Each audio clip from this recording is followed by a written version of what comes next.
Welcome, everybody. My name is Tammy. For those who have not met me, I'm the Social Activities Director at Gleneagles. I wanted to wish everybody a Happy New Year, and thank you so much for coming out today. And I am so excited for this, our first guest lecturer for the new year. And she has never been to Gleneagles, at least in my only year of being your Activities Director. And she has done so many amazing things. I know you guys have read the bios that I've sent to you about her, but I wanted to make sure that everybody gets a chance to hear her introduction and her discussion on her book, The Jews of Florida, and Centuries of Stories. I want to get that right. So everybody is going to remain muted. And what will happen at the end, she'll take your answers, she'll take your questions and answer them. And I will let you guys unmute yourselves if you have a question, and if it gets, or you can send me a message in the chat, and then I'll relay that to Mrs. Zerivitz. So I will monitor the lecture and make sure if there's any issues that you can call me or I can contact you. So without further ado, everybody put our hands together for a virtual welcome for Mrs. Zerivitz. Thank you.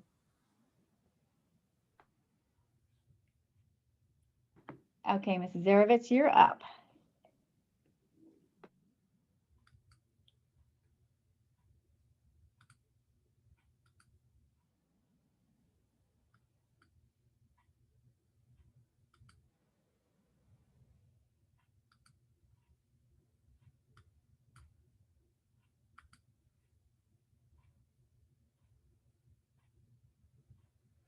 Hello, can everyone see the screen now? It should be the cover of my book. Are we okay?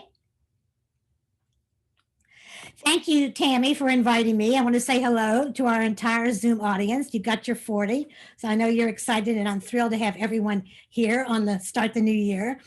To celebrate the 25 years since the opening of the Jewish Museum of Florida on Miami Beach, and 35 years of my collecting and interpreting the material evidence of the Jewish experience in Florida, I wrote a book on what was once a hidden history.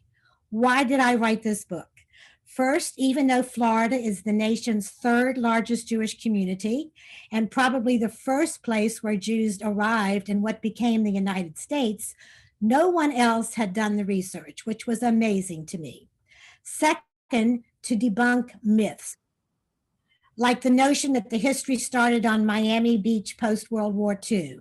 And in reality, it was probably 350 years prior in St. Augustine, but surely at least 150 years prior in Pensacola. Third, it is important to have Jewish memories for Jewish continuity.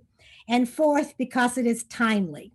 With the rise in anti-Semitism, when Jews are even blamed for the current pandemic, it is important to show what Jews have achieved to improve the quality of life for all, even those who hate us. Even though Jews are less than 1% of the world's population, Jewish people and issues are continuously in the news. So there's a great curiosity about Jews.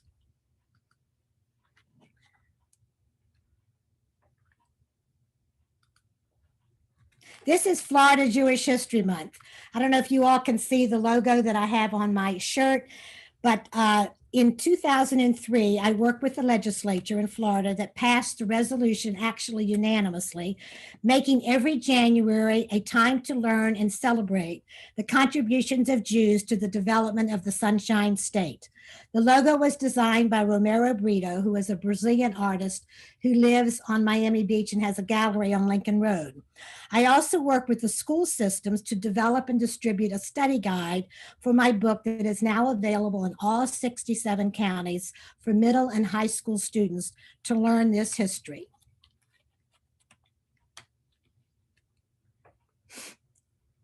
I don't know why, but my slides are not moving very well.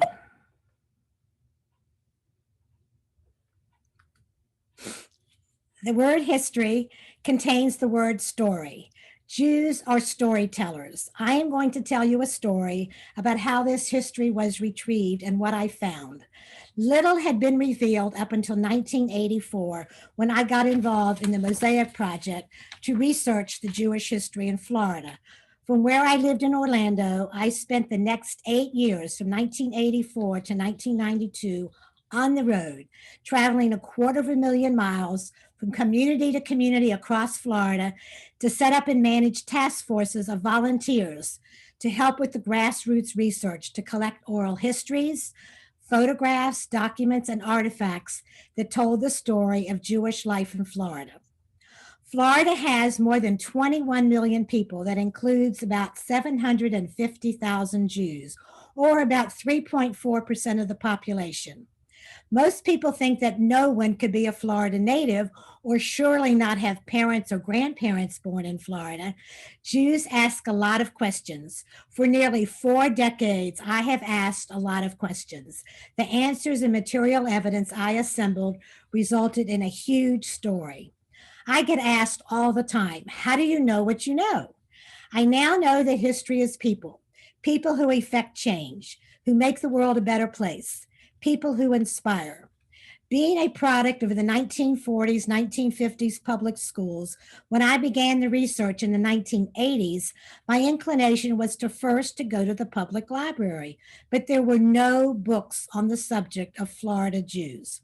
I went to the state archives in Tallahassee, and they had nothing, zero, 2,000 categories of subjects, but nothing on Florida's Jews.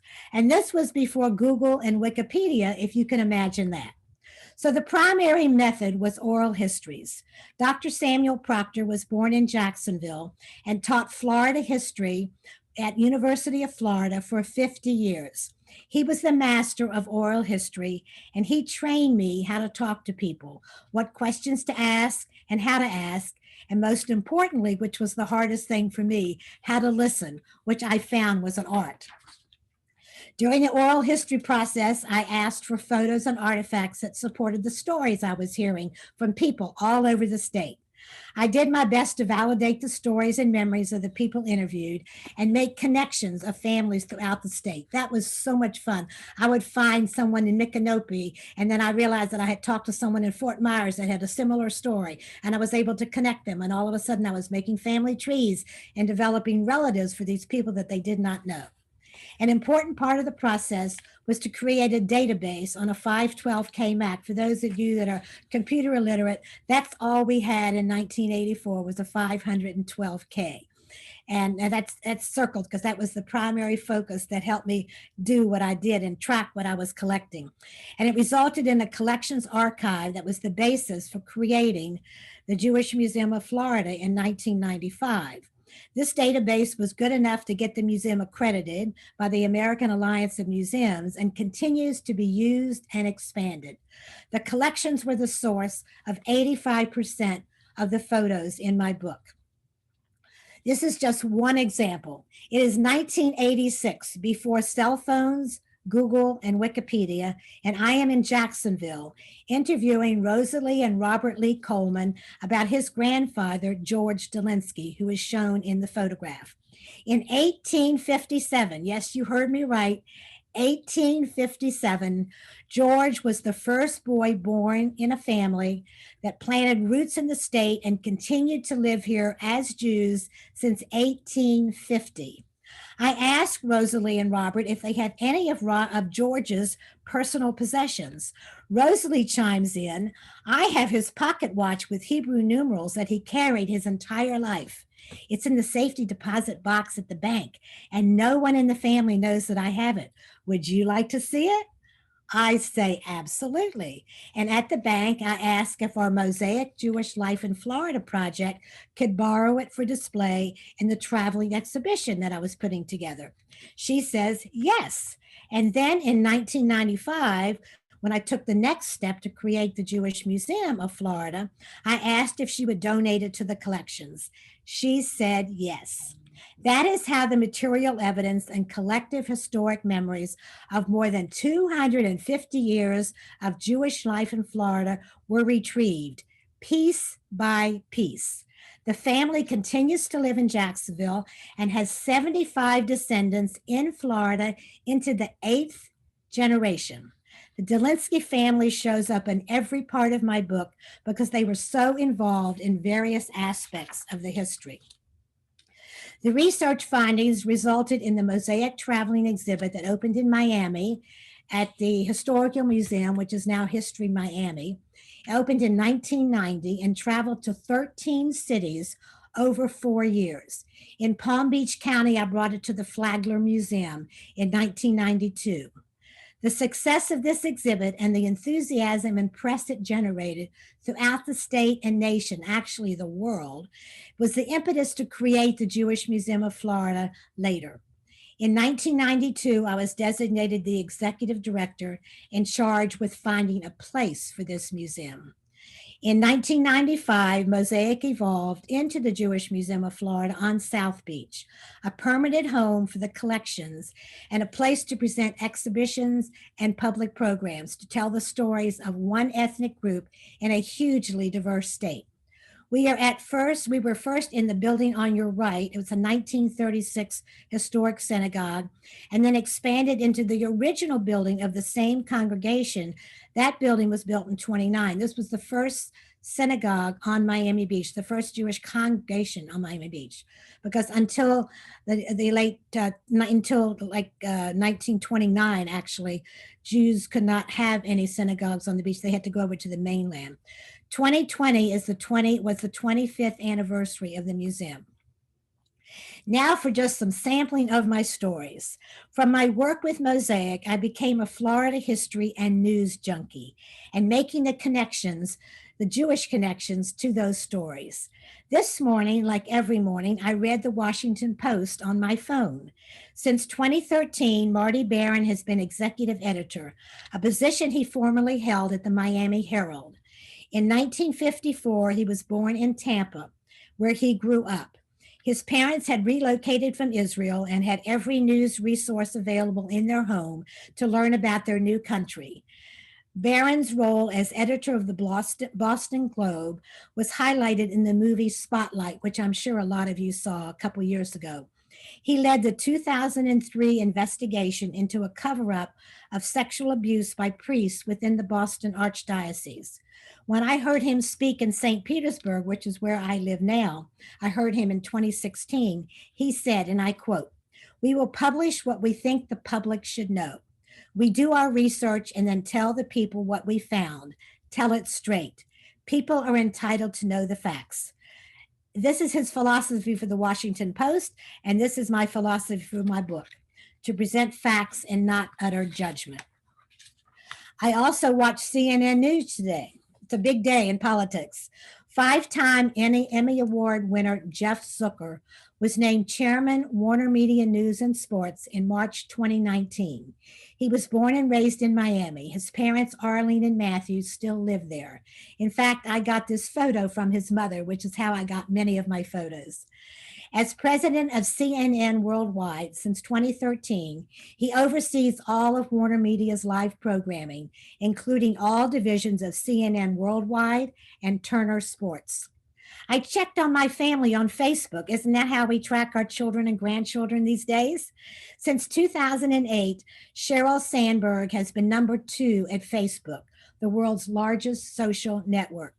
She grew up in North Miami Beach and maintains a circle of women friends from middle and high school there. It is significant that in November, Facebook committed to banning posts that promote anti-Semitism, including posts about Jews controlling the world or posts denying or distorting the Holocaust. I put on my Spanx bra as I dressed. Founder Sarah Blakely was born and raised in Clearwater and attended Florida State University. In the year 2000, Oprah Winfrey named Spanx her favorite product, and sales took off, reaching $1 million in its first year and $10 million in its second year. Forbes touted her as the youngest self-made billionaire in the world in 2012. Spanx is now available in 50 countries. I checked the cash in my wallet that included a $100 bill with Robert Rubin's signature. Reuben was sworn in as the 70th U.S. Secretary of the Treasury in 1995 and served 4 years. As a fourth grader, Reuben moved with his family from New York to Miami Beach. He graduated from Miami Beach High School in 1956 and went on to become a lawyer, banker, and accountant. Journalists say they would rather tell the story than be the story. One of the most tragic stories is of dual American Israeli citizen and journalist Stephen Sotloff, who is shown here in the black helmet in the center.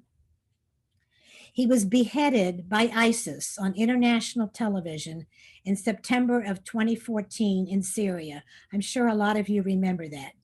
He was born and raised in Miami, a grandson of Holocaust survivors. A University of Central Florida journalism graduate, he studied Hebrew and Arabic in Israel and Yemen so he could tell human interest stories about people in the Middle East. It took me a very long time to find a photo that shows what Stephen did as a journalist. When I asked the family for a photograph, they gave me all these photographs of him as a tourist standing in front of the pyramids and in different places in Israel. But for all of the photographs in my book, I wanted them to represent what the people did.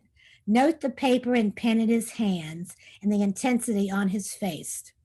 If you follow the news like I do, you heard in October that the United States brought 2 ISIS militants to Virginia for a federal trial.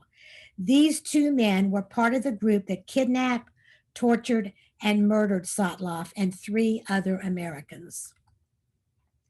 While I was writing the book, items appeared in the national news regularly that related directly to Jews in Florida. Ivy Seamus, center in the red circle, taught a Holocaust class for 17 years at Marjorie Stoneman Douglas High School. Her father, Norman Levine, served 2 years as president of the Jewish Museum of Florida. Of February the 14th of 2018, Ivy said, and I quote, "In class, we were discussing hate groups likely to be on their college campuses and tactics to stand up for what is right." End quote. At that moment, loud shots rang out in the hall, and the students flew out of their seats and tried to shield themselves, many using Ivy's vast collection of Holocaust books. The shooter appeared at the glass panel in the door, killed 2 students, and injured 4 in that classroom, in front of Seamus and her class. 5 of the total dead, of the 17 dead, were Jewish. Seamus asks, how can this happen of all places in a classroom where students were learning how to combat hate? The lessons of the Holocaust were coming alive right there in room 1214. So when did Florida Jewish history begin? Most are not aware, for example, that Jews could not live in Florida for 250 years after Florida was discovered in 1513. That is when Ponce de Leon first reached the Florida coast, probably somewhere between today's Daytona Beach and Melbourne on the East Coast, found the natives hostile, and named the new land Florida after Pascua, Florida, because it was Easter time and it means Feast of Flowers. Because that was during the Inquisition and Ponce de Leon sailed for Spain, which then owned Florida, only Catholics could live here for the next 250 years until 1763. This is when the Treaty of Paris was signed, following the French and Indian War, the final phase of the century-long Anglo-French struggle for colonial and commercial supremacy. In this treaty, Spain ceded Florida to Britain, and people other than Catholics could finally settle, including Jews.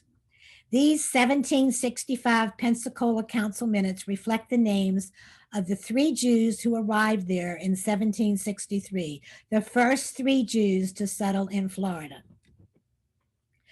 These 1765 minutes show the names at the bottom in the circle: Alexander Solomons, Samuel D. Palacios, and Joseph Israel, that did business in Pensacola with the British and others, and selling wood and other goods. There were some Jews in South Carolina that they did business with. American Jewish history, we are told, begins when the first Jews arrived in America in 1654 in New Amsterdam, that became New York, after sailing from Recife, Brazil, to escape the Inquisition there. In the early 1980s, when I began my research, it was my hypothesis that it was possible that that American Jewish history started in Florida. I'm going to repeat that American Jewish history started in Florida. That's what I thought. In 1565 in St. Augustine. If this could be documented, it would rewrite all of American Jewish history, that it started in Florida, not New York. Historians note that there are Spanish names on lists of soldiers and settlers in St. Augustine in 1565. Even with continuing pleas, I was kept hitting walls when I was trying to engage serious scholarly study on this subject. Finally, Rabbi Merrill Shapiro heard me and responded by organizing the St. Augustine Jewish Historical Society and digging in to unearth some interesting facts. In my book is the first publication of their findings. Florida is often overlooked when writing American Jewish history. We can say that likely the history between 1492 and 1654 needs to be rewritten to include this chapter in Florida in the 16th century. We do know that 200 years ago, 26 years before Florida's 1845 statehood, one Jew took advantage of the development opportunities here. In 1820, a year before Florida became a U.S. territory, Moroccan-born Jew Moses Levy began purchasing 100,000 acres that spread from around Gainesville, south to Sanford, and west to Tampa Bay. Levy formed the Florida Association, which was the very first development corporation in Florida. He was the first developer. His attorney, interestingly, was Alexander Hamilton Jr., who at that time was U.S. Attorney for East Florida. Moses Levy, the most important person in early Florida Jewish history, built his 1,000-acre pilgrimage plantation just south of Gainesville in a little area, Micanopy. No photo exists of Levy, only this house drawing, based on Levy's writings. Pilgrimage was a fully functioning plantation that lasted from 1822 to 1835. It was burned down on the eve of the Second Seminole War. Its main commodity was sugarcane, which Levy had reintroduced to Florida. It was intended as a refuge for oppressed European Jews to become farmers in a communitarian settlement, the first on U.S. soil. Felix Warburg of the famous Warburg German banking family was his recruiting agent in Europe. At least 5 German Jewish families settled here, including Warburg himself. As a matter of fact, Lake Warburg at the University of Florida on the campus is named for him. Moses Levy was Florida's first education commission while Florida was still a territory. He was the first commissioner of education, an advocate of public schools, and instrumental in establishing Florida's first free public school, which was in St. Augustine. Moses Levy was the father of David Levy Yulee, the first United States Senator from Florida, and the first United States Senator of Jewish heritage in all of American history. There have only been 2 Jewish senators from Florida. The first was David Levy Yulee, and the second was Richard Stone, who you will see later, who served from 1975 to 1980. David moved to Pilgrimage to help his father at the age of 17, and he lived there for 4 years, helping run the operation. He wanted to be a lawyer, not a farmer. So he apprenticed with a lawyer in Tallahassee. In those days, there were no law schools. You had to apprentice with another attorney. And he was admitted to the Florida bar in 1836 and got involved in politics. Florida became the 27th state in 1845 with the leadership of David Levy Yulee. He helped draft Florida's Constitution and worked hard for statehood when there were about 60,000 people in Florida. Remember, I said there were 21 million now? When Florida became a state, there were 60,000, and that included about 100 Jews. 100. He faced anti Semitism in the US Senate. Vice President John Quincy Adams referred to him continuously as that alien Jew delegate from Florida. He kept calling him an alien, even though he had gone through citizenship proceedings twice.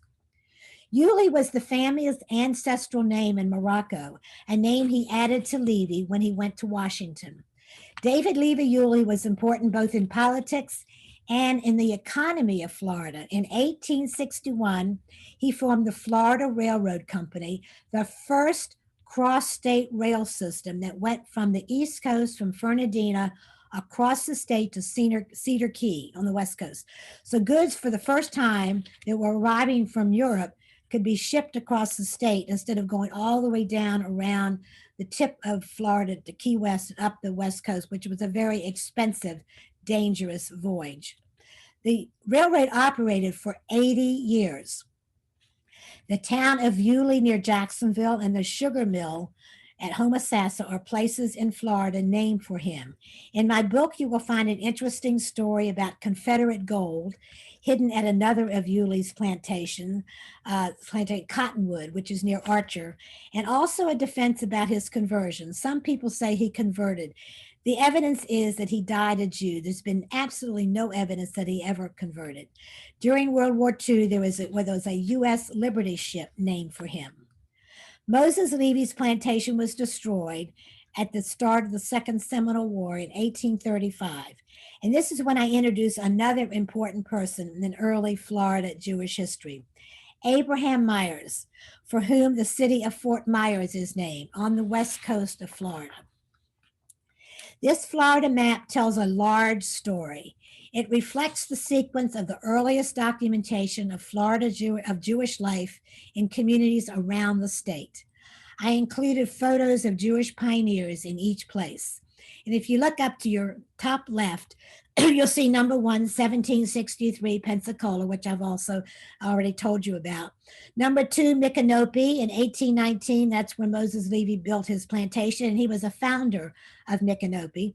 Number 3, Tallahassee, 1837, which was chosen as the capital in 1824. Number 4 is Key West in the 1840s. Jews came directly into Key West across the Atlantic Ocean because it was a port city. Key West and Jacksonville, which is the next city, number 5, were both port cities. If you ever went to the Ellis Island Museum in New York, you'll see a big map of all the ports of immigration, and 2 of them are Jacksonville and Key West in the 1840s. Tampa in 1844. Now, I have not mentioned South Florida, right? There was no South Florida. It takes another 48 years till South Florida even becomes a place. It was all just virgin territory. Number 7 is Ocala in the 1850s, which is in north central Florida. Orlando, 1865, right after the Civil War. Jews started to settle there. Finally, Palm Beach in 1892. Why? Because Henry Flagler brought his railroad there.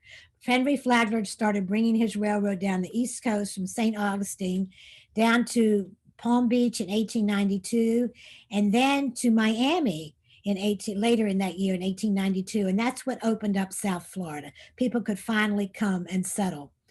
St. Petersburg, where I live on the West Coast, was 1901. Davie, which is in Broward County, the first settler was in 1910. Sarasota and Miami Beach, the first were in 1913. Fort Lauderdale, 1915. Boca, 1931, which area today hosts the state's largest Jewish population with about 238,000 Jews. I think it's really interesting that Boca was the last place where Jews settled in the state and now is the largest population. The Moses Levy family is no longer Jewish. So who is the longest continuing Jewish family in Florida?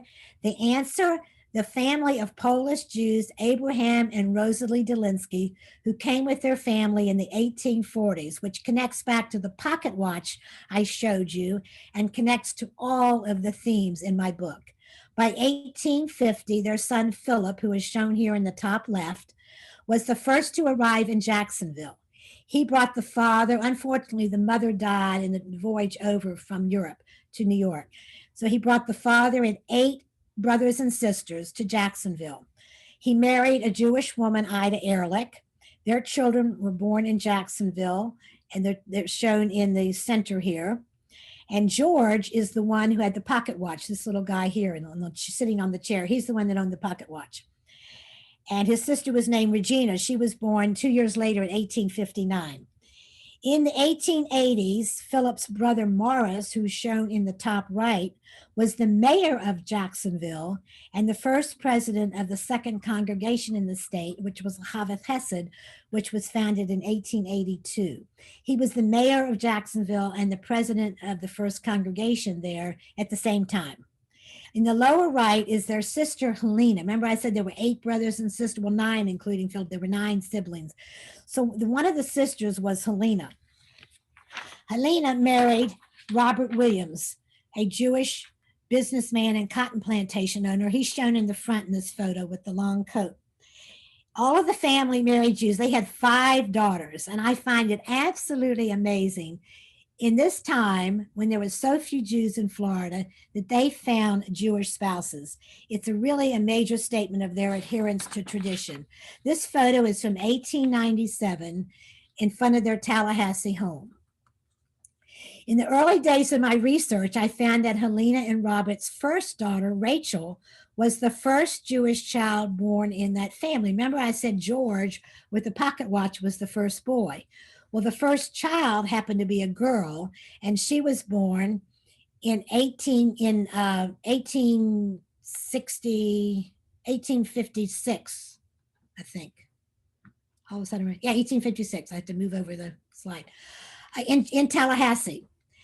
And it was very frustrating to me because here was this important birth in 1856, a year before George, and of this family who'd been here for 8 generations, and I did not have a picture of her. And everything that I do with exhibitions and creating the museum is based on pictures. It took me until last December, 2 Decembers ago, in December of 2018, when I was putting my book together, that I finally got this photo. I remembered that I had a collection in the family that was in the Strozier Library at Florida State University in Tallahassee. And I thought that I had seen a picture of her. So I called the librarian. I said, go to this box number, go to this folder, and I think you'll find the picture that I'm looking for. And they had it. So it was 35 years I was looking for this picture. So you can imagine my excitement. This is actually her wedding photo from 1877. In spite of not being wanted, Jews have hugely contributed to the development of the Sunshine State. That's my main point. In fact, there are many firsts that I reveal in my book. Another daughter of Helena and Robert Williams was Mina, a 3rd-generation Floridian Jew already by 1885, and she was the first Miss Florida in 1885. I love this picture. When I gave my book talk in Jacksonville in February, I did 15 cities where I gave my book talk live before the COVID isolation, COVID quarantine set in. And my last city to speak was Jacksonville. And I was presented with a collection of letters translated from German by an 8th-generation descendant. Remember I said there were 8 generations.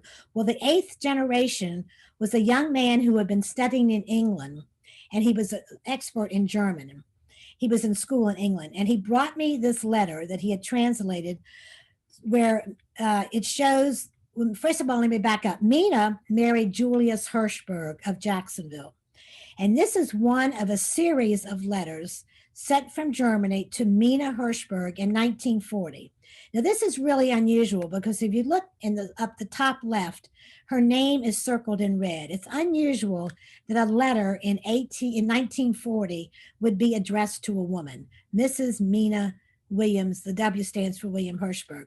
And second, it's unusual because these letters reference a donation she made in her own name, which is unusual also for a woman.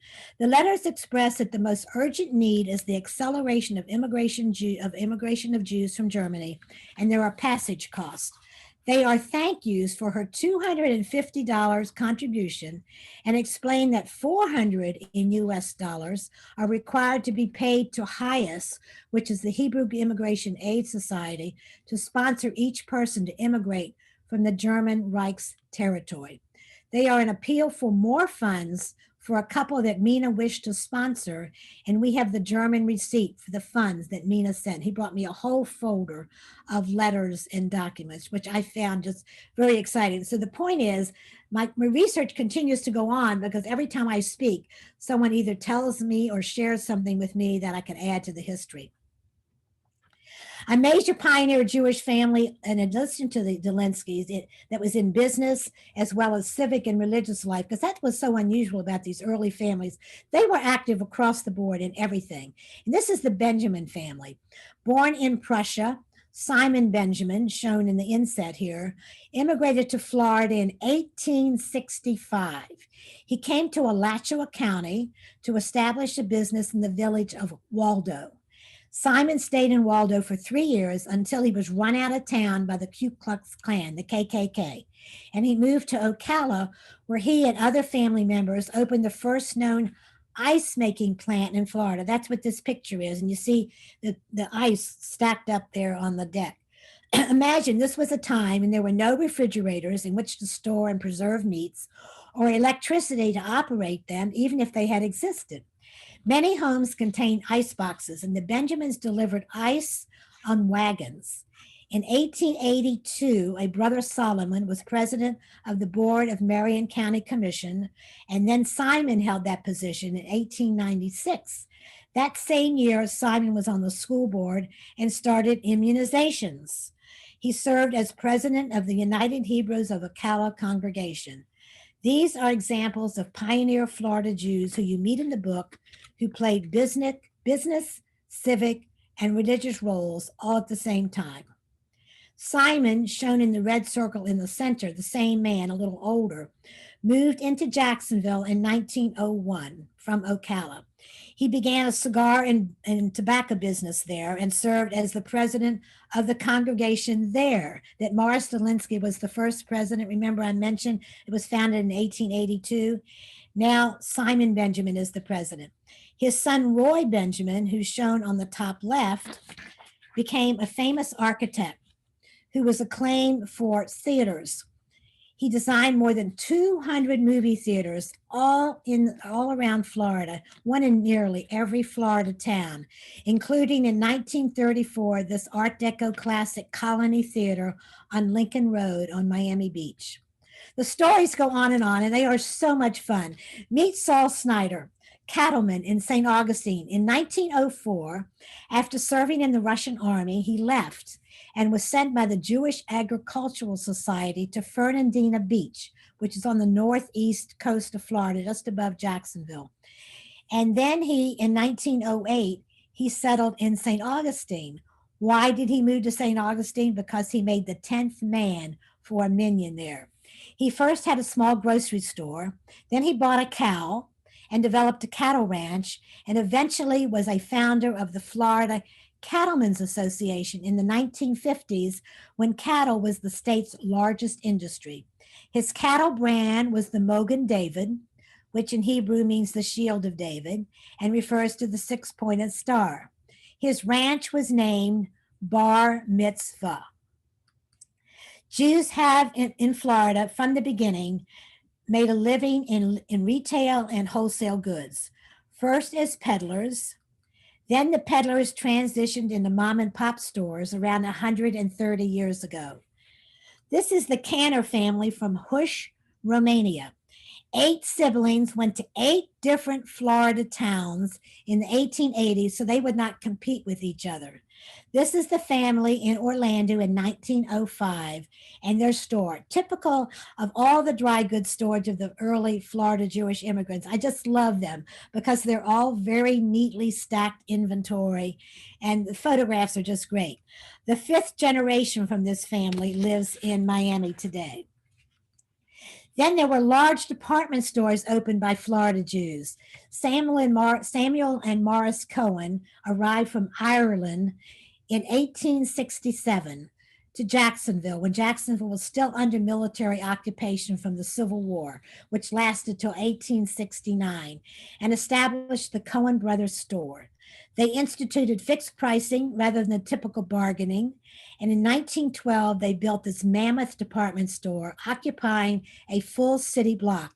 It was the largest structure in the city, and at one time was the ninth largest department store in the entire United States.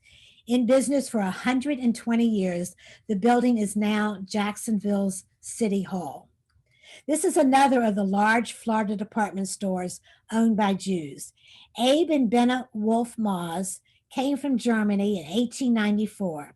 Then brothers joined him. The first Maas Brothers store was in 1896, became a chain of 39 stores, which lasted 105 years and is now incorporated into the Macy's chain.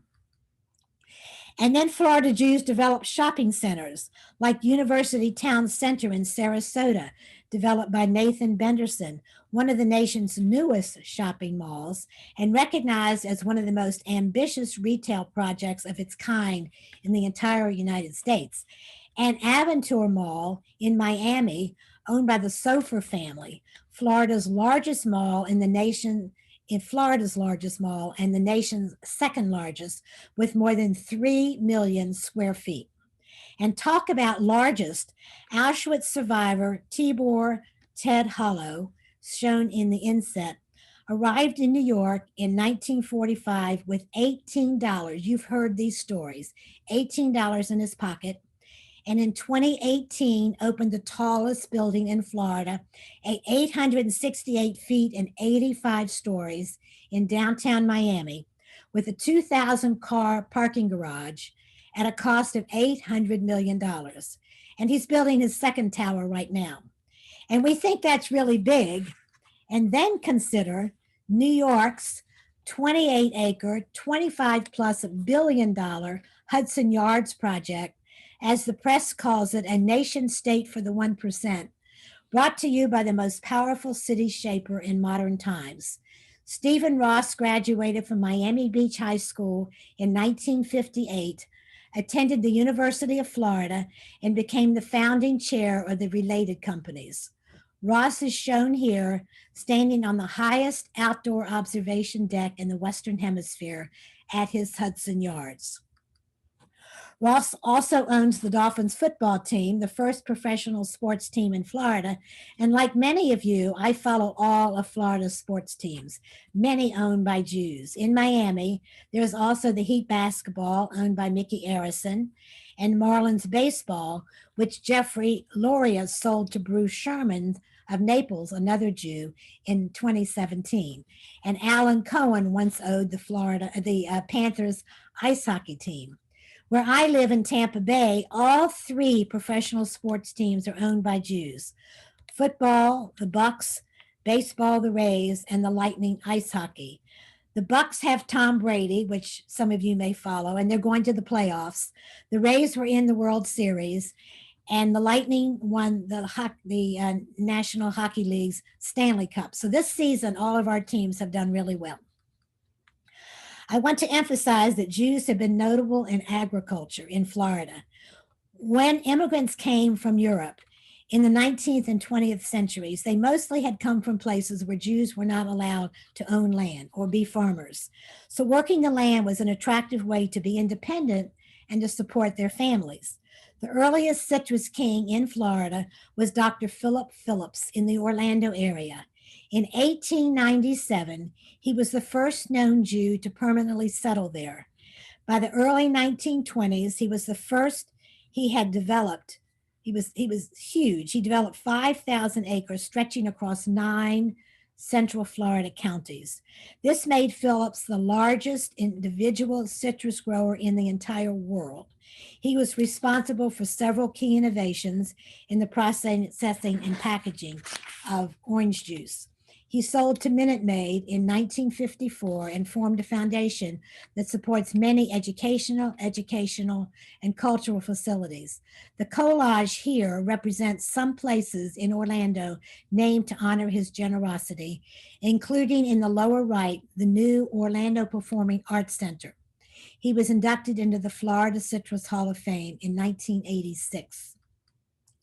In Palm Beach County in 1915, Nathan and Harry Cohen brokered produce.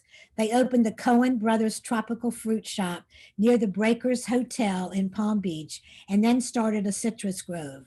In the 1930s, they founded Riviera Groves and became packers and shippers. Larry and Patricia Cohen and Frank and Barbara Cohen Thrasher bought the business in 1962 and ran it until 1987 when they sold it to Cushmere Fruit Company. When I read about trips to and from the International Space Station, I recall that Harry Kaplan of Melbourne helped develop the spacesuit the astronauts wore until the May SpaceX launch when they changed the spacesuit. And many Jews were involved in leadership positions at Cape Canaveral and the Martin Company. And I remember that the fresh veggies the astronauts eat in space were developed by Betty and Ed Rosenthal, shown here in the center and right.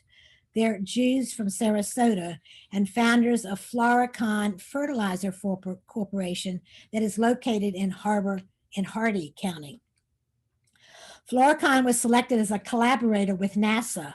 Look at Betty's feet in the red circle. Those are her feet. I wanted to emphasize, and so you can appreciate the proportion of the size of this lettuce. Can you imagine? This is one head of lettuce grown with their fertilizer.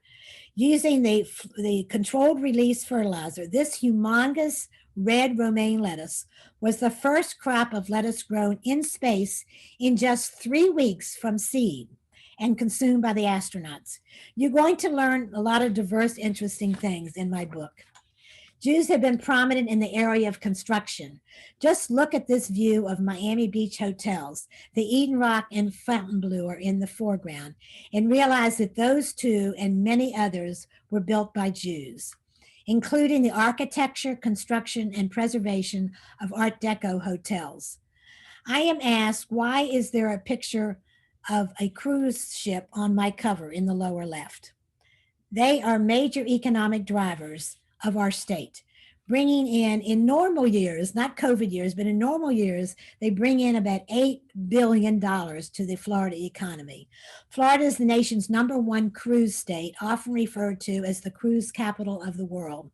Today, there are 3 major public cruise lines, and all 3 are chaired by Floridian Jews. There's Mickey Arison at Carnival, Richard Fain at Royal Caribbean, and Russell Galbert at Norwegian. And very important to the cruise and shipping industries are the harbor pilots in Florida's ports. Carolyn Kurtz, shown in the inset, is a Florida Jewish woman. She was the Florida's first female harbor pilot. I just love this. I happen to know this woman, and she's a dynamo. For nearly 20 years, Carolyn has brought ships into the port of Tampa. From the pilot boat, you see right here in the foreground, that's the pilot boat. She snugs up on that ladder. That's her climbing up that ladder. 30 feet she has to climb up, and you can imagine the winds and the rolling seas. She climbs up to the ship and takes control of the ship from the captain, telling the crew how to make it safely through Tampa Bay's 42-mile channel, which is the state's longest channel. Preventing collisions and groundings requires familiarity with the coastline, weather, and tides, as well as various ship's propulsion systems, rudders, radar, GPS, hull designs. She knows it all, and she's phenomenal. It is acknowledged that maintaining Jewish traditions has been vital in sustaining our heritage for 4,000 years. Jewish communal organizations are formed to perpetuate Jewish life, culture, and traditions to help ensure Jewish continuity. Florida's first Jewish organization was the 1857 Jacksonville Cemetery, founded after 6 members of the Delinsky family died during a yellow fever pandemic. Until that time, bodies had been shipped out of state for Jewish burial. Then after cemeteries came congregations that built synagogues. This was the first, Bethel in Pensacola in 1876. It was reformed.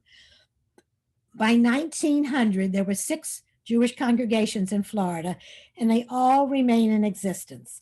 The first congregation in Palm Beach County was Temple Israel in 1923. The first in Boca was Temple Bethel in 1967. A story I was told by Charlotte Winkle in Sarasota. What happened is, as I traveled all over the state, when I first started getting my pictures, I would make slides. This was in the days of slide projectors in the 80s. And when I go to different communities and I would show slides of a story that I was forming and ask if anybody else had pictures and stories. And Sarasota happened to be a place that was a gold mine for me as far as stories. I was speaking at a temple there in the 1980s, and Charlotte Winkle, who was in her 90s, tells me this story. Her father, who is shown here on the left, in 1897, which was 100 years before I got the story, in Russia, here her father, Marcus Winkle, got his order to serve in the Tsar's army, which usually meant death. Some of you on the Zoom might descend from Russian Jewish immigrants that came for that reason. I know I myself am. To avoid conscription, the family told the authorities that he had suddenly died of a high fever, which was not unusual in that day, and they buried him alive. Yes, I said alive. He was buried very loosely, and soon after the funeral was over, his friends that had been there at the funeral dug him out. He picked up the clothing that his family had left. His mother made him pants, which you see here in the picture. Those are the pants that he actually retrieved from the woods and wore on his journey. They had left money, and they left this Torah because it was a very religious and a very Zionist family. And they had left these materials, these things by the grave. And his goal was to travel to Palestine because it was a very Zionist family, as I mentioned, and they had already had land in Palestine. So he traveled there. He walked through Russia, walked through Turkey, got on a boat, and sailed to Palestine. And he was living off the money that his father had deposited in the bank, and he became a sheep herder. But the Arabs were killing his sheep, and then the bank failed in where his father had deposited the money. So he decided his days in Palestine were coming to an end. And like I tell the kids, the bar and bar mitzvah kids, when they come to the museum and I tell this story, they couldn't text their family. He couldn't text his family that he was leaving Palestine because he learned in Palestine that the only safe place was to come to America. But he had to go home. He had to actually go physically back to Russia to tell his family because there was no way to communicate. There weren't even any telegrams in that day. So he had decided he was going to come to Moffett, Florida, and he did, and he opened a lumber mill.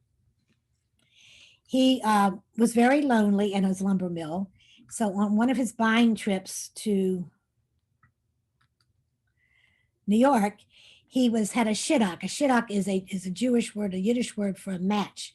He had a shidduch with one of the daughters of a founder of Yeshiva University, Charlotte Ratkowski was her name. No, Hannah Ratkowski. Charlotte was the daughter. Hannah Ratkowski was her name.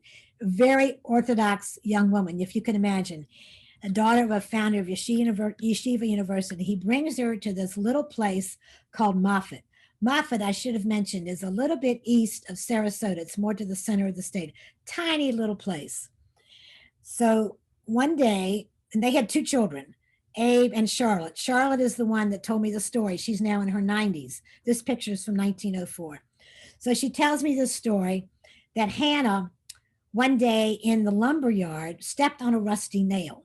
And one of the mill hands, just trying to be really helpful, grabbed a piece of salt pork and wrapped it around her foot because the salt in the pork would take out any infection, would draw infection out.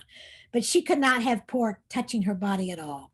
So that was her impetus to convince Marcus that they should move to Jacksonville, which was the largest Jewish community in the state until the 1930s.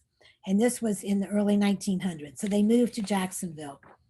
And I found the Torah in when I decided to do the museum. And I had to go, as I mentioned earlier, I had to retrieve all these items that I had borrowed for the traveling exhibit and get them to be donated. So I had found this Torah in a congregation in Jacksonville, in the conservative congregation called the Jacksonville Jewish Center.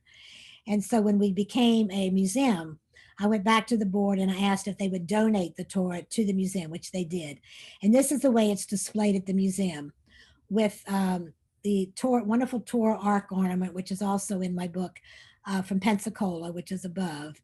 And there's the Torah, the actual Torah that Marcus Winkel carried in 1897 from Russia to Palestine, back to Russia to say to his coming to America, and then to Moffat, Florida, and then to Jacksonville, Florida. So I love these stories, and you'll get a lot of those in the book. Another example of passing on Jewish traditions is observing Jewish holidays.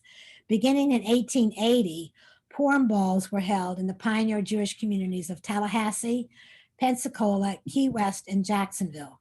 In 1918, Fannie Moss of Jacksonville spent months collecting all of these seashells. These are real seashells that she and her mom collected on Fernandina Beach to make this outfit. And if you can see, this is on the left is how it's displayed at the museum on a mannequin, and it shows the picture of her with even the cloche hat and the gloves and the stockings, everything full of shells.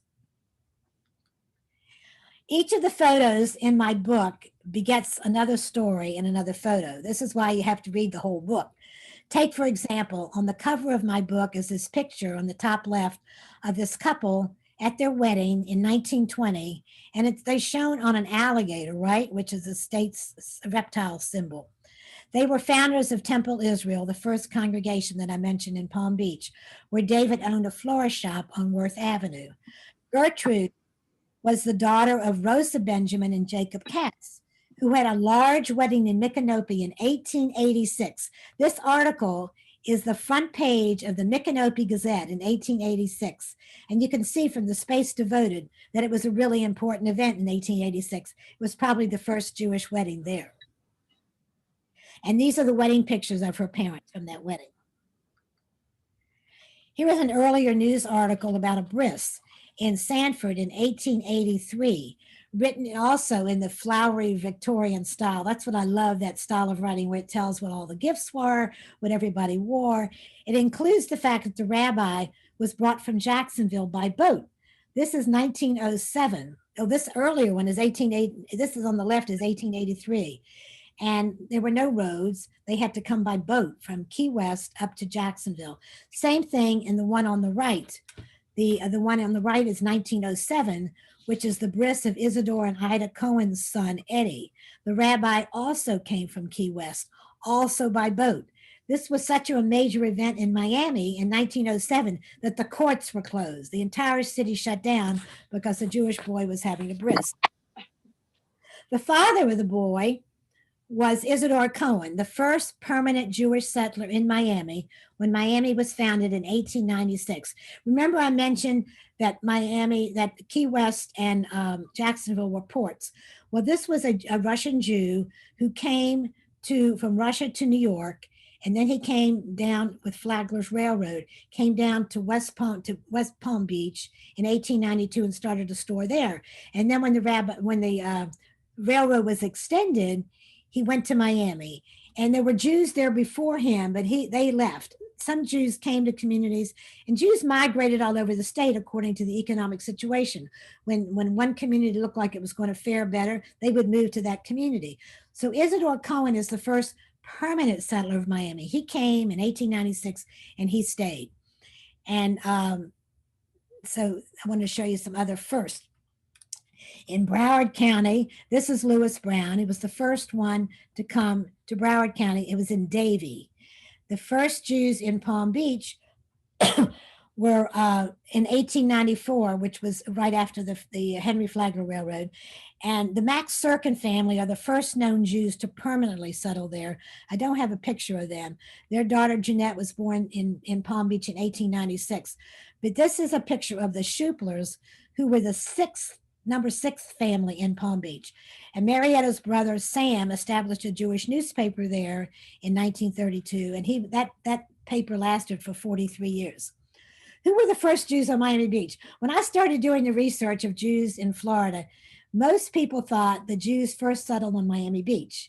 And of course, now you're hearing that it's very, very late. It's not till 1913. Remember, the first Jews settled in Florida as Jews in 1763. So in spite of restrictive codes and land deeds that prevented Jews from living north of 5th Street, this Jewish family came from New York to Miami Beach in 1913. It wasn't even a city yet, and they settled at the tip of the beach and were very successful. They were Hungarians, Joe and Jenny Weiss, who came with their son, Jesse, because Jesse had asthma. That was the reason many people came to Florida, not just Jews, because of their health conditions. Their doctors said you need to go where there's ocean, where you can get that salt air, which meant to most people Miami Beach. It was not a city until 1915. But you've probably heard of Joe's Stone Crab Restaurant. This is the couple that started Joe's Stone Crab. When they bought this bungalow, and the same family owns and runs the restaurant today. The grandson runs the restaurant today. Have you heard of Joe's? Most people have. It's the first restaurant on Miami Beach and arguably the most famous restaurant in Florida. The first Jews in Boca Raton, remember I said Boca was the last place in Florida to have a Jew settle there, but it's the largest Jewish community now. The first Jews to settle were not until 1931, and here they are. Harry and Florence Brown were also immigrants. They were from Russia with the name of Bugalovsky. They changed it to Brown. They opened Brown Sundries on Federal Highway. It later became a diner. Boca Raton was founded in 1924, and these two couples were probably the only Jews there until after World War II. The Boca Historical Society records that by 2015, almost 50% of the population was Jewish. The other couple that I'm mentioning is the Hutkins. This is the other couple that was there. That was a sister-in-law. They were related, of course. It's chain migration. The Hutkins opened a food market on US 1 in a building they rented for $5 a month. Can you imagine, on US 1? Max was a major civic activist, founded many organizations, and helped found Florida Atlantic University. In 1967, he was interviewed. In 1967, he was the founder of Boca's first Jewish congregation, which is now Temple Bethel, and he served as president. When I interviewed him in 1985, he said, "I made Boca my hobby," and he earned the title Mr. Boca Raton. Another important person to your area is Adolph Levis. He had to drop out of high school in Philadelphia during the Depression. Operating out of his garage, he sold spices, pickles, and condiments, and then started selling pickled pig's feet, tomatoes, and cabbages to bars and delicatessens. In the 1940s, he worked with his partner to have a local meat packer concoct a small, easy-to-eat dried beef stick for snacking called Slim Jim. Perhaps you've heard of it. Levis sold the company to General Mills in 1967 for $20 million. He and his wife Rose moved to Boca in 1972, and he became a philanthropist, donating funds to the Jewish Federation of South Palm Beach County and the Boca Raton Jewish Community Center, which was renamed the Levis Jewish Community Center. I devote 13 pages of the book to politics. You will find the volume of names astounding on the list of federal and state legislators and mayors, hundreds of mayors. Jacob Cohen, shown here, had a store in Orlando by 1873 and got politically involved to form the city government as secretary for organizing the Orlando Town Council, and he was elected alderman. Several years later, listen to this. Remember the lady I showed you who was born in 1856, and I had such a hard time finding her picture, Rachel Williams? That's who he married. Remember I told you that Jews found Jews to marry? He found her in Tallahassee. He moved from Orlando to Tallahassee and resettled there, where he was again involved in politics. The first Jewish mayor of over 200 was Henry Brash. He was elected in 1879 and served 3 terms in Mariana, then moved to Tampa with his family. Many early Florida mayors were Jewish, as they were respected, trusted, good speakers, and considered highly educated because they had come from Europe. Steve Abrams served as Boca's mayor for 8 years and is Florida's first Jewish county mayor. He is currently executive director of the South Florida Regional Transportation Authority. We now have a second Jewish county mayor in Miami-Dade County. Daniela Levine Cava was elected in November of 2020 and is that county's first woman mayor. Florida has had 1 Jewish governor. This is a 1933 inauguration program for Governor David Schultz, who was from Daytona. This photograph is very historic. It was taken on February the 15th, 1933 in Miami. Schultz, shown here in the center, is with President-elect Franklin Roosevelt. The reason he was president-elect, and this is February, is that in those days, the presidents were inaugurated in March. It was moved later to January. And on the right, if there's anyone on the Zoom from Chicago, you might recognize Mayor Anton Cermak, who was shot in this assassination attempt of Roosevelt and was killed. He died of his wounds at Jackson Memorial Hospital, and Giuseppe Zangara was convicted of murder and amazingly electrocuted in 1 month. That would never happen today. David Schultz served 1 term until 1937. He was a dynamic public speaker. He took the state reins of state government when the worst effects of the Depression were being felt in Florida. He paid all the bills, distributed free textbooks, increased school appropriations, passed a workers' compensation law, and started the Park Service and the Citrus Commission in Florida. He was also played a very major national role in many organizations. We've had 300 Jewish judges in Florida that I can count. I'm sure I didn't get all of them. And 5 of those judges have served on Florida Supreme Court. All of them have served as Chief Justice, except for Robert Luck, who was appointed to a federal court late last year. Barbara Perriente, of course, is from your area, West Palm Beach. There is such a variety of stories in my book, like this 1966 U.S. postage stamp that is the first of a living person. Lou Jacob of Sarasota was a master clown who performed for Ringling Brothers and Barnum and Bailey Circus for 60 years, from 1925 to 1985, and was the founder of the Clown College. Or a ghost story connected with the death of Simon Feinberg in his hotel that was built in 1861 in Cedar Key. It is a Florida Heritage Historical site and was the subject of its own TV special. In the 1980s, as I gathered photos, I developed a slideshow, as I mentioned, and I spoke all over the state. These treks were very productive, as I mentioned, in getting more stories. This is a picture of a typical German Jewish family, the Gundersheimers, arriving in Milton, Florida, 15 years before the Civil War. I showed this photo again in Sarasota and learned that Anna in the red circle had married a Russian Jew, Jacob Barker. Their son, Bernard Barker, lived in Cuba, married, and in 1917, they had a junior, Bernard Barker Jr. And I'm thinking, Bernard Barker Jr., that name sounds so familiar. If I were live, I would ask you to raise your hand if you recognize the name. Does anyone recognize the name Bernard Barker Jr.? He was the plumber in the Watergate break-in of the Democratic headquarters in 1972. Ann Shops, who gave me that family picture in Pensacola, saw her cousin come into Temple one Shabbat when the prisoners from Eglin were attended. Eglin has a federal prison, the Air Force Base there. He was born in Cuba. He had moved to Miami in 1960 and had been first recruited by E. Howard Hunt as an undercover operative in the CIA directed plots to overthrow Cuban leader Fidel Castro at the Bay of Pigs in 1961. And then Hunt recruited him for Watergate. After prison, he worked as a building inspector for the city of Miami. He died in 2009. His descendants are still in Pensacola, and yes, they're still Jewish. I always get asked if they're still Jewish.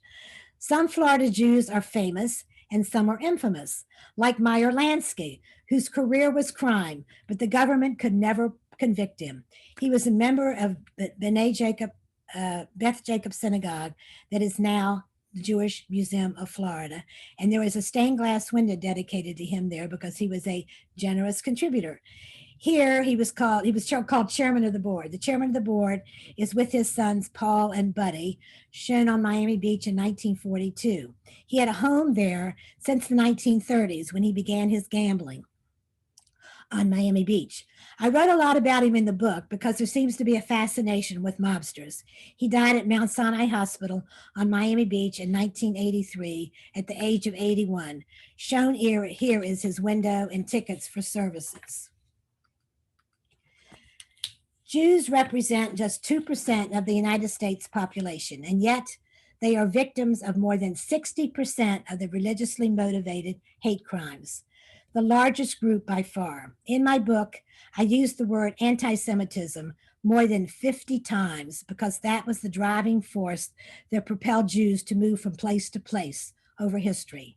In part 6 of my book, there are 8 parts. In part 6, I discuss the dark side of the Jewish experience in Florida, one of the continuing prejudice and discrimination of Jews as a convenient scapegoat for society's broader failings. Anti Semitism historically occurs in eras of great change, where people are feeling very anxious and threatened by changes and pandemics, going back to the time of the 1351 Black Plague in Europe, when Jews were blamed, and up to today with COVID-19, again, where Jews are blamed. And as Jews are blamed for the COVID-19 virus is a mutates, just like the anti-Semitism is a virus that mutates with every generation.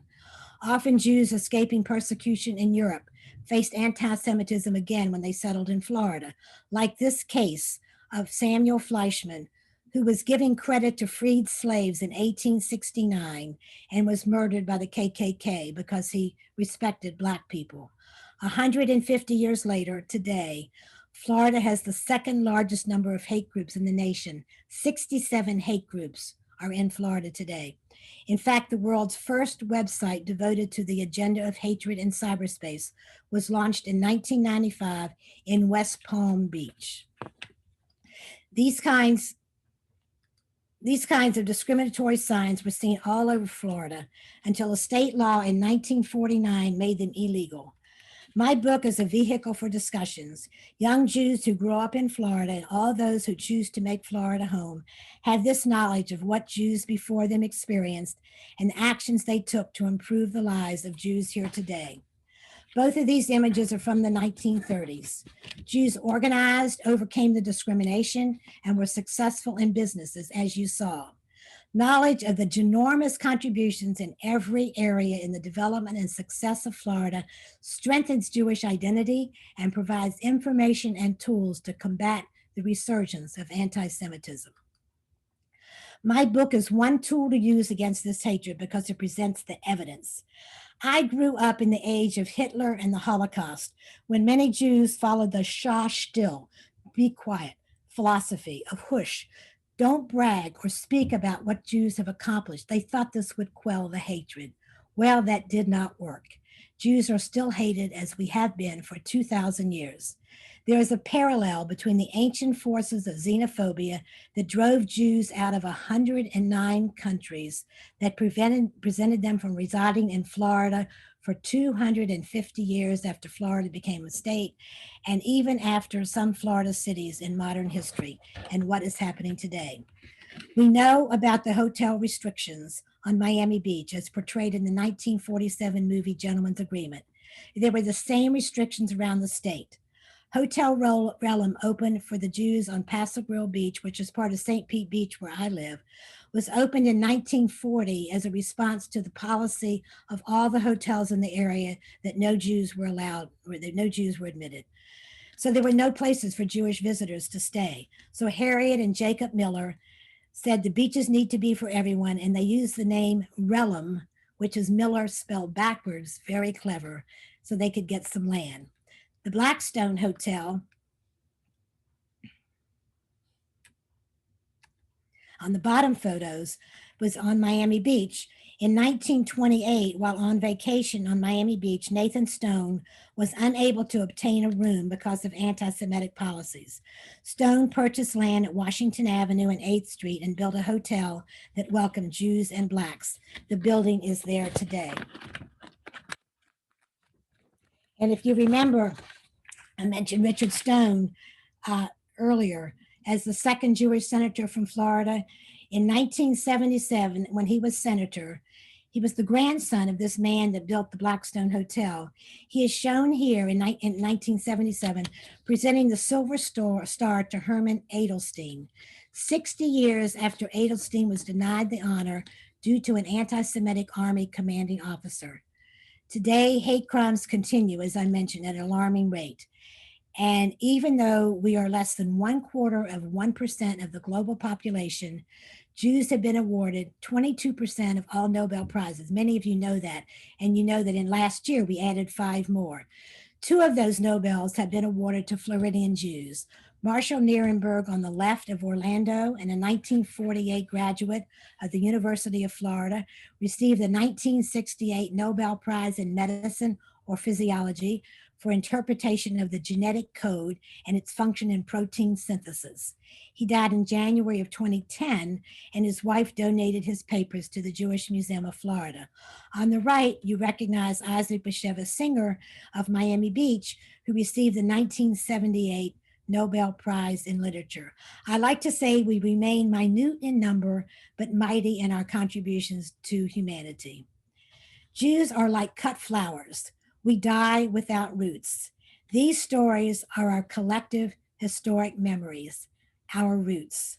I've shared much less than 1% of the stories that I gathered in my 35 years of research throughout Florida, and about 6% of what is in the book. What I learned is that history is people. History helps us understand society and change. Our memories of history are what defines us. We need to hear the stories, preserve them, and pass them down to those who follow us. The stories of people inspire us to take action in our own lives. I hope they added some joy and meaning to your life.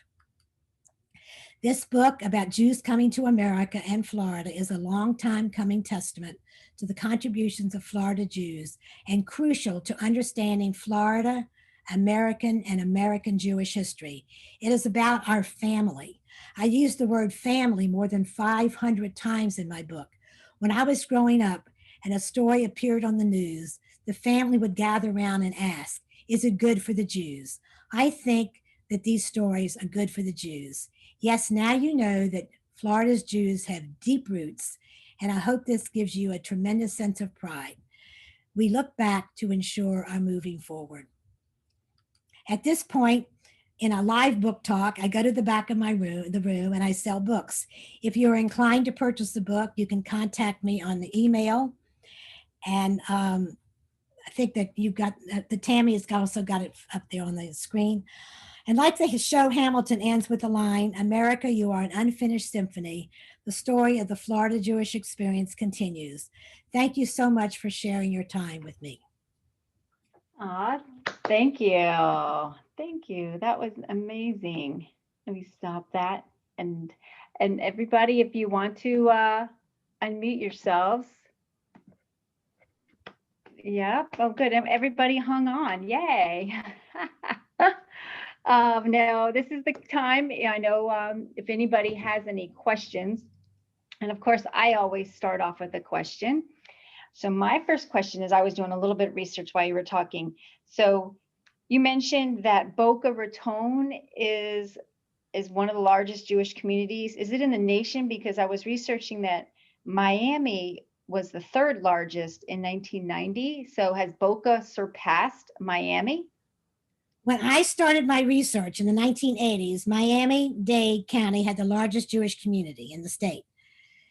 And over the years, that was in the 1980s. They figure you have is from the 1990s. Today, Miami-Dade has about 120,000 Jews. That's all. So they moved north because of the crime rate. Jews left Miami area, and also because of the large number of Hispanic people coming. They didn't know the Spanish language. They were feeling uncomfortable, so they moved out of Miami-Dade County. They moved to Broward. Broward became the largest, and then in more recent years, they moved even farther north, or more people from the north came to Palm Beach County. But today, Palm Beach County is the largest Jewish community in the state. Well, you're not going to believe the statistics, whether or not this is true or not, but everybody, in 1990, this is mind-blowing, if it's true, is 800,000 Jews in Miami, and since 1990 they've all moved up. No, it was 120,000 Jews. No, now it's 100. There were 300. Let me back up. Today there are 120,000. In 1980 there were 300,000 Jews, not 800. There were 300,000 Jews in Miami. Oh, so I think there's a website out there that has some misinformation. There's a lot of misinformation on the internet. We know that. A lot of those people died. They were elderly. The Jewish population in Miami, especially Miami Beach, was elderly. And now it's down to 120,000. It was never 800,000. That's more than there are in the entire state now. Interesting.